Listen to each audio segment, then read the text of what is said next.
With a vast global opportunity, how did you prioritize which countries, regions to start with, Jenny? So that's a great question because really was one of the first questions we asked ourselves. So what we did, we understood that we started in 2018, and back then we saw that there is 1.4 billion travelers a year traveling around the world. But half of them, something like 670 million, travel within Europe. So we say, okay, so here we have our answer. We need to start in Europe because we have the half of the travelers of the whole world in Europe.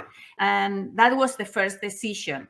And to choose Greece was because we wanted something close to us. We were in Israel located, so to fly there is very close, with a completely different language on purpose, so it will be more difficult, not an English-speaking country, which is easier to manage yourself. So that's the way we prioritize how to start. But today, the prioritization is different.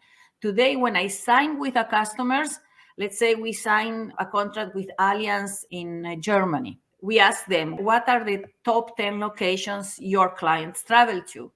And we get the locations, and then we make sure we have a network, a good network on those countries. And I give you an example. We have 3 German customers, and Germans fly a lot and travel a lot to Turkey and to Egypt. At that time, we didn't have a network in Egypt. But when we sign a new customer, we know, okay, now we need to start a network in Egypt. And we did it. It took us a month and a half, but we built the network there. So today, the prioritization is where our customers go. If we sign with someone, where their customers go, and then we make sure we have the network. Great show, Beata. Loving your attitude, Jenny. You mentioned what would appeal to doctors from this service.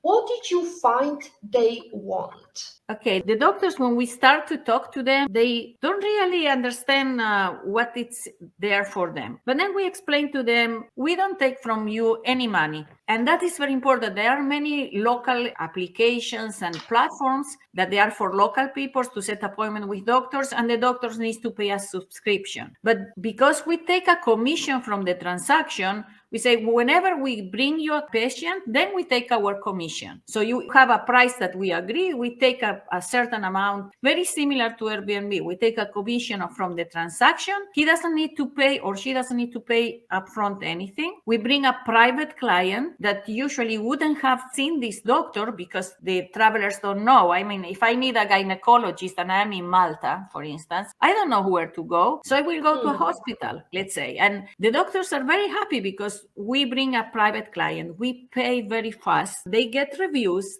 They get the digital presence in the internet. So it's a very attractive solution for them and a very attractive place to be. Let me follow up on this question. There are some local solutions already. How do you go around that? For example, in Poland, we have got a platform for doctors and doctors being assessed. How do you go around that? Actually, there are solutions, but they are similar, but they are different. The similarity is that it's a digital solution that you can set an appointment with the doctor through that solution. The difference is that this solution is built for locals. It's with a local insurance, that your health insurance is with the local doctors. For instance, Doctolib in France is for French people. Doc Planner in Poland or Dr. Alia in Spain, there are things that they are similar in the concept, that you find a doctor and you set an appointment. The difference here that what we are doing is connecting travelers with doctors all around the world. So the traveler doesn't know the local and cannot use many times the local doctors because you need to be associated with some kind of a health system. So when you are traveling, you need to find by yourself a doctor and you don't have that prerogative. Even if you want to use Doctolib, I won't be able to use it because I need to know French. Those platforms usually are in the local language. So in our platform, people can choose the language. You can find it in several languages.